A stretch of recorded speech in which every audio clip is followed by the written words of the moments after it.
না, কতদিন জানি মাঝখানে ক্যাপ্টেন ছিলাম না। ওই সময়টা রিল্যাক্স ছিলাম, এনজয় করেছি পুরা সময়টা। ভালো সময় কেটেছে। রিজনটা এর আগেও বলেছিলাম। বাট আমার কাছে মনে হয়েছে যে ক্রিকেট বোর্ড যেভাবে আমার সাথে কমিউনিকেট করেছে, তারপরে সবার সাথে সুন্দর একটা হেলদি কনভারসেশন হয়েছে। পাশাপাশি একটা সময় যে আমার মনে হয়েছে যে আমি নাজমুল হোসেন শান্ত ইন্ডিভিজুয়াল ব্যক্তির থেকে বাংলাদেশ টিমটা অনেক বড়, এবং আমার চিন্তার থেকে বড় চিন্তা হইলো যে আসলে বাংলাদেশ টিমের কি প্রয়োজন, এবং যেখানে বাংলাদেশ ক্রিকেটের বোর্ডের এত বড় বড় কর্মকর্তা বা এক্স ক্রিকেটাররা তো এখন বোর্ডে আছেন, তারা যখন একটা পরামর্শ দিচ্ছেন অবশ্যই এটা টিমের ভালোর জন্য, আমার নিজের ভালোর জন্য। সো ওই কনভারসেশনটাকে আমি পুরোপুরি রেসপেক্ট দিয়েছি।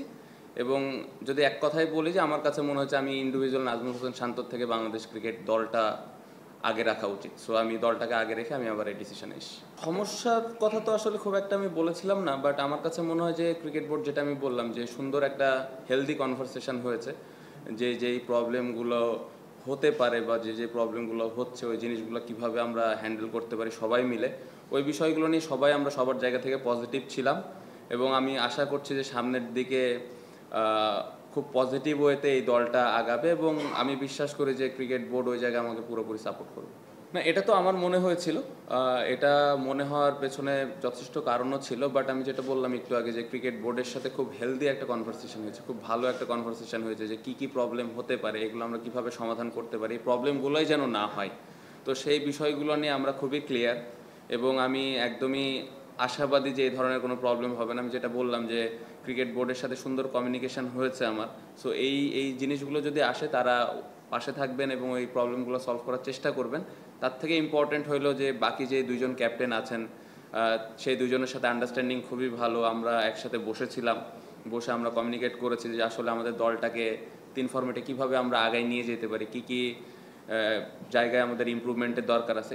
এই কমিউনিকেশনটা আমাদের মধ্যে হয়েছে, এবং আমরা তিনজনই আশাবাদী যে না, এই দলটা আর কি প্রয়োজন, আমরা ওই দলটাকে ওইভাবে নিয়ে আগায় যেতে পারবো। সো এখানে কমিউনিকেশনে কোনো গ্যাপ নেই, এবং আমি যেটার কারণে কনভিন্স যে না, ক্রিকেট বোর্ড আমাকে ওই হেল্পটুকু করবেন, যেটা আমার মাথার মধ্যে ছিল যে হয়তো প্রবলেম হতে পারে বা এটা যৌক্তিক না তিন ফর্মেটে, যেটা আমি বলেছিলাম। বাট অ্যাজ আই সেড যে এত বড় বড় ক্রিকেটাররা যখন ওই পরামর্শটা দিয়েছেন, বা ক্রিকেট বোর্ডের এক্স ক্রিকেটাররা যারা এখন আছেন, তারা যখন একটা সাজেশন দেয় তখন অবশ্যই ভালো চিন্তা করেই দেয়। সো ওটার উপরে বিশ্বাস রেখে আমি ফেরত এসেছি, এবং আমার কাছে মনে হয়েছে যে সামনে ভালো কিছু হবে। না, খুবই এক্সাইটেড। আমার মনে হয় যে কালকে ইনশাল্লাহ 99তম হবে। উনি ড্রেসিং রুমে থাকা অলওয়েজ আমাদের জন্য ভালো লাগার বিষয়। কারণ হলো টেস্ট ক্রিকেটটা অবশ্যই আমরা সবসময় এক্সপিরিয়েন্সকে প্রায়োরিটি দিই। সো ওনার এত বছরের একটা ক্যারিয়ার, এটা আমাদেরকে অনেক হেল্প করে। ওনার এক্সপিরিয়েন্সটা আসলে ক্রাঞ্চ মুমেন্টে কীভাবে ওই প্রেশারগুলো হ্যান্ডেল করার লাগে, এই বিষয়গুলো সবসময় আলাপ আলোচনা হয়। সো খুবই এক্সাইটেড, এবং আমি পার্সোনালি এই দুইটা টেস্ট ম্যাচ সেলিব্রেট করতে চাই, এনজয় করতে চাই। সবাই মিলে একসাথে পুরো দিনটা এনজয় করবো। স্পেশালি 100তমটা যদি উনি সুস্থভাবে খেলতে পারে, তাহলে ওই 5টা দিন আমরা সবাই মিলে সেলিব্রেট করব, এবং এবং পুরো দিনটা 5টা দিন খুব ভালোভাবে এনজয় করতে চাই। সো খুবই আশাবাদী ইনশাল্লাহ উনি সুস্থভাবে এই দুইটা টেস্ট ম্যাচ খেলবে। না, এটা তো আসলে টোটালি ওনার পার্সোনাল ডিসিশন। প্রথমে উনি কী চিন্তা করে করেছে, দ্বিতীয়ত আমি বলবো যে ক্রিকেট বোর্ডের সাথে ওনার কমিউনিকেশন কতটুকু হচ্ছে এই বিষয়ে আমার আসলে আইডিয়া নেই। সো এটা ক্রিকেট বোর্ড এবং সালাউদ্দিন স্যার নিজে বলতে পারবেন আসলে তাদের কি কনভারসেশন হয়েছে বা কি অবস্থানে আছে। হ্যাঁ, আমার সাথে পার্সোনালি কথা হয়েছে। আমি আশাবাদী যে ক্রিকেট বোর্ড এবং তার মধ্যে ভালো একটা কনভারসেশন হবে ভবিষ্যতে, এটা আমি আশা করি। বাট যতটুকু কাজ করেছি সোফার অনেক এনজয় করেছে, এবং সবথেকে ইম্পর্টেন্ট বিষয় হলো স্যার প্রত্যেকটা ক্রিকেটারকে চেষ্টা করেন সমানভাবে দেখার, এবং প্রত্যেকটা ক্রিকেটারকে ওইভাবে প্রায়োরিটিটা দেয় যার যে জায়গায় ল্যাকিংস আছে তার ওনার অ্যাবিলিটি অনুযায়ী। বাট এই জায়গায় অনেক সময় দেখা যায় যে একটা গ্যাপ থেকেই যায়, বা বাইরে থেকে অনেক কিছু অনেক মনে হয়, যেটা আমরা নর্মালি শুনতেছি, বাট এর ভেতরে আমি বলবো যে সব কিছু সত্যতা নেই। সো আমরা অ্যাজ এ ক্রিকেটার প্রত্যেকটা ক্রিকেটার হ্যাপি ছিলাম। রিসেন্টলি যতগুলো সিরিজে আমি ছিলাম, এনজয় করেছে, এবং আমি বিলিভ করি যে উনি যতটুকু কাজ করেছেন খুবই ভালো কাজ করেছেন। না, আমাদের তো লম্বা একটা প্ল্যান আছে, পুরো টেস্ট সাইকেলের একটা প্ল্যান আমাদের করা আছে যে আমরা আসলে কী করতে চাই। যদি আমি এখন বলতে চাই, গত বছর যেরকম রেজাল্ট করেছি তার থেকে হয়তো একটু বেটার করতে চাই, একটু বেশি ম্যাচ জিততে চাই, এটা আলটিমেট গোল। বাট আমরা যেভাবে টেস্ট ক্রিকেট খেলি, আমরা অনেক দিন পর পরে টেস্ট ম্যাচ খেলি। সো ইম্পর্টেন্ট হলো এই দুইটা ম্যাচ আমরা কীভাবে কত ভালো ক্রিকেট খেলতেছি, কারণ আপনি যদি দেখেন নেক্সট টেস্ট ম্যাচ আবার এপ্রিলে, আমি যতটুকু আমার মনে পড়ে। সো ইম্পর্টেন্ট হলো এই নেক্সট ম্যাচটা আমরা কত ভালো ক্রিকেট খেলি, দেন তারপরে ম্যাচটা কত ভালো ক্রিকেট খেলি। সো আমরা যদি এভাবে আগাই তাহলে একটা সময় দেখা যাবে যে এই সাইকেল শেষে আমরা কতগুলো ম্যাচ জিততে পেরেছি বা কী অবস্থানে ছিলাম। সো প্ল্যানটা এরকমই, আমাদের আলটিমেট একটা গোল আছে, বাট আমি প্রায়োরিটি দিচ্ছি এখন আপাতত এই দুইটা টেস্ট ম্যাচ। না, আপনি যদি টেস্ট টিমটা দেখেন মোটামুটি সেটেল আছে, দু একটা প্লেয়ার ছাড়া, আর পেস বোলারদের তো আমরা রোটেশন করে করে খেলাই। সো এই টিমটাতে ম্যাক্সিমাম ক্রিকেটাররা কিন্তু আছে, আলাদা বাড়তি কোনো প্ল্যান নেই। অবশ্যই যদি এই সিরিজটা আমরা ভালোভাবে খেলতে পারি তাহলে এটা আমাদের বাড়তি একটা কনফিডেন্স দিবে। বাট হ্যাঁ, টেস্ট ক্রিকেট অলওয়েজ চ্যালেঞ্জ থাকে কিন্তু। সো ওই টিমকে ছোট করে দেখার কোনো সুযোগ নেই, আমাদের সেরাটা দিয়ে আমাদের খেলা লাগবে। সো আমি আশা করব যে আমাদের প্লেয়ারগুলো সবাই ভালোভাবে খেলতে পারবে। আমি ওভারঅল যদি বলি, খুব ইম্পর্টেন্ট আমাদের বোলিং অ্যাটাকটা কিন্তু সুন্দর সেটেল আছে এবং ওরা কিন্তু আমাদেরকে 20 উইকেট করে নিয়ে দিচ্ছে এখন আপনি যদি দেখেন। সো ইম্পর্টেন্ট হবে এই যে টোটাল 16টা ম্যাচ আছে ফেব্রুয়ারি পর্যন্ত, লাস্ট ম্যাচ 2027-এ, এইখানে আমরা অ্যাজ এ ব্যাটিং ইউনিট কত ভালো ক্রিকেট খেলতেছে, একটা এভারেজ স্কোর, কত ভালো একটা স্কোর আমরা ফার্স্ট ইনিংসে দাঁড় করাইতে পারি, বা কতগুলো 100 আমরা অ্যাজ এ টিম হিসেবে প্রতি ইনিংসে করতেছি, এই বিষয়গুলো আমার লক্ষ্য থাকবে এবং টার্গেট, যেটা আমি বললাম একটু আগে, যে ওই গোলটা ওইভাবে সেট করা।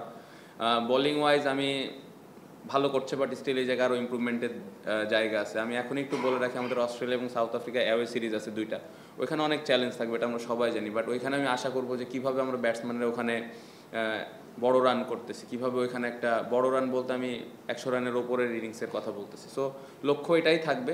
আর একটা ভালো কোশ্চেন করছেন, সেটা হলো যে টেস্ট ক্রিকেটটা আশানুরূপভাবে ওরকম আগায়নি। এটার পেছনে আমি মনে করি যে আমাদের তো পুরোটাই দোষ যে আমরা অত ভালোভাবে দলটাকে আগায় নিয়ে যেতে পারিনি, এটা আমাদের ফল্ট সবার আগে। বাট পাশাপাশি আমি বলবো যে এখানে আপনাদেরও একটু দায়িত্ব নিতে হবে, যে সবসময় আপনারা হোয়াইট বল নিয়ে অনেক কথা বলেন, হোয়াইট বলে কেউ 50 করলে 100 করলে অনেক কথাবার্তা হয়, অনেক ভাইব উঠে যায়। বাট কেউ এখানে টেস্ট ক্রিকেটে কেউ যদি 3 উইকেট নেয় বা 100 করে বা 200 করে, ওটা নিয়ে খুব বেশি কথাবার্তা কিন্তু সোশ্যাল মিডিয়ায় হয় না। বাট আমার কাছে বিং এ ক্রিকেটার হিসেবে মনে করি আমি যে টেস্ট ক্রিকেট সব থেকে সম্মানের জায়গা, এবং আমরা প্লেয়ার হিসেবে সবসময় এই ফরম্যাটটা খেলতে প্রাউড ফিল করি। সো আমি আশা করব যে আপনারা যেরকম হোয়াইট বলটারে যেভাবে একটা ভাইব ক্রিয়েট করেন বা যেভাবে প্লেয়ারদেরকে ওপরের দিকে নিয়ে যান, আমি আশা করব যে এই ফরম্যাটে প্লেয়ারদেরকে নিয়ে একটু আলোচনা বেশি হবে, বা আর একটু ওপরের দিকে নিয়ে যাওয়া, এই জিনিসগুলো যদি হয় আস্তে আস্তে আমাদের পাশাপাশি আপনারা যদি এই হেল্পটুকু করেন, তাহলে টেস্ট ক্রিকেটটা আমার মনে হয় সামনের দিকে আগাবে এবং সাধারণ মানুষের কাছে ওই মেসেজটা পৌঁছাবে যে আসলে টেস্ট ক্রিকেটের গুরুত্বটা কতটুকু। সো এতটুকু তো আমি আশা করতেই পারি। একটা ইনস্ট্রাকশন তো দেওয়া হয়েছে টিমের পক্ষ থেকে গ্রাউন্ডসম্যানকে, আশা করব যে, আমি আশা করি যে উইকেটটা ভালো হবে, স্পোর্টিং উইকেটই আমি আশা করছি। বাট অলওয়েজ সবসময় সারপ্রাইজড হই ওই পার্টিকুলার ওই ডেতে কী বিহেভ করতেছে, ওয়েদার কন্ডিশন অনেক কিছু ম্যাটার করে। বাট অ্যাজ এ ক্যাপ্টেন হিসেবে আমি আশা করব যে উইকেটটা স্পোর্টিং হবে, ভালো উইকেটই হবে, ব্যাটসম্যানরা বড় রান করার একটা সুযোগ থাকবে যদি যে ইনস্ট্রাকশন আমরা গ্রাউন্ডসম্যানকে দিয়েছি ওই অনুযায়ী যদি উইকেট হয়। ডিফারেন্ট ফরম্যাট, মিডল অর্ডারে আপনি যদি দেখেন লাস্ট সিরিজে মুশি ভাইয়ের একটা বড় ইনিংস ছিল, লিটনের একটা ভালো ইনিংস ছিল, মিরাজ অলওয়েজ কনসিস্টেন্ট 6-7-এ যে ওখানে বোলারদেরকে নিয়ে বড় বড় রান করে। সো এখানে আমার মনে হয় না মিডল অর্ডার নিয়ে খুব বেশি চিন্তার কোনো কারণ আছে। আর কম্বিনেশনটা কালকে ইনশাল্লাহ আপনি 9টা 5 অথবা 9টা 10-এর মধ্যে পেয়ে যাবেন ইনশাল্লাহ। না, খুবই এক্সাইটেড আমরা সবাই, ওনার এক্সপেরিয়েন্স, এত বছর ক্রিকেট খেলেছেন, তারপর এখন কোচ হয়ে এসেছেন, টিভিতে খেলা দেখেছি আমরা যখন উনি খেলতেন, ড্রেসিং রুম ওইভাবে শেয়ার করার সুযোগ হয়নি। প্লেয়াররা সবাই এক্সাইটেড, বাট ভেরি ডিফিকাল্ট আসলে উনি, আমরা যতটুকু জানি যে এই সিরিজের জন্য এসেছেন, কতটুকু আসলে কাজ করতে পারবেন টেকনিক্যাল বিষয় নিয়ে, বাট উনি ওনার এক্সপেরিয়েন্সটা যতটুকু সম্ভব শেয়ার করছেন। আই হোপ ওনার এক্সপেরিয়েন্সটা আমাদের কাজে দিবে। না হলে তো ভালো, বাট একটা জিনিস কি, আসলে এগুলো কন্ট্রোলের বাইরে। আপনি যে কয়টা কথা বললেন, আমরা প্লেয়ার হিসেবে এগুলো কন্ট্রোলের বাইরে। আমি পার্সোনালি এই জিনিসগুলো এভাবেই দেখতে পছন্দ করি, যে জিনিসগুলো আমার কন্ট্রোলে আছে ওটা নিয়েই থাকতে পছন্দ করি। বাইরে অনেক কিছু হবে, একটু পরে প্রেস কনফারেন্সের পরে কী হবে আমি জানি না। তো যতটুকু কন্ট্রোলে আছে অতটুকু নিয়েই চিন্তা করা। আপনি যেটা বললেন ডিফিকাল্ট, বাট আমার কাছে খুব বেশি ডিফিকাল্ট মনে হয় না, কারণ এটা কন্ট্রোলেই নাই আমাদের। সো যেটা কন্ট্রোলে আছে ওটা নিয়ে ফোকাস করা, ওটা নিয়ে চিন্তা করাটা আমার মনে হয় বুদ্ধিমানের কাজ হবে। না, ভালো দল আমার কাছে মনে হয় যে, যদিও কম খেলা হয় আপনি যেটা বললেন, এই জন্যে কিন্তু অ্যাডজাস্ট করাটাও একটু কঠিন ব্যাপার। তো আমরা প্লেয়াররা যত তাড়াতাড়ি সম্ভব ওই অ্যাডজাস্টমেন্টে চলে যাব ইনশাল্লাহ। এবং যেহেতু রেগুলার বেসিস খেলা হয় না, তো আমাদের আরও বাড়তি একটু ফোকাস থাকাটা জরুরি। পাশাপাশি ওই টিমের যদি আপনি ব্যাটিং অর্ডার দেখেন, ওরা কিন্তু বড় বড় স্কোর খেলার মতো ক্ষমতা রাখে এবং বেশ কিছু প্লেয়ার কাউন্টেও খেলেছে অতীতে। সো আমি একদমই ছোট হিসেবে দেখতে চাই না, ছোট দল বড় দল এগুলোতে আমি যেতেই চাই না। ইন্টারন্যাশনাল একটা টেস্ট ম্যাচ হবে, প্রপার ওই দলকে রেসপেক্ট দিয়ে আমরা খেলতে চাই এবং আমি আশা করি যে ওই দলের সাথে চ্যালেঞ্জ থাকবে, বাট ওই চ্যালেঞ্জটা ঠিক মতো হ্যান্ডেল করার অ্যাবিলিটি আমাদের আছে।